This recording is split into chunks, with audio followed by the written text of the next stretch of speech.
Hi guys! So, for today's video, share ko lang itong nasa background ko ito. Ito nga pala yung certificate nung result ng IELTS ko way back 2019.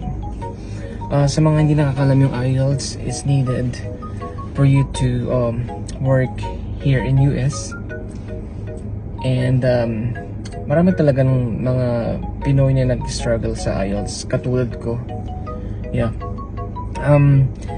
Actually, itong post na to, pinost ko to sa isang page sa Facebook, and then yun, makikita nyo dito ang dami niyang likes kasi madami talagang nakarelate, like mga at saka mga comments. So nakalagay dyan, fall down 7 times, stand up 8. So parang applicable talaga sa akin kasi actually 8 times ako nag-take ng IELTS and 7 doon puro failed. Hindi naman totally failed, pero kasi may requirements na kailangan ma-achieve, especially sa speaking. Ayan.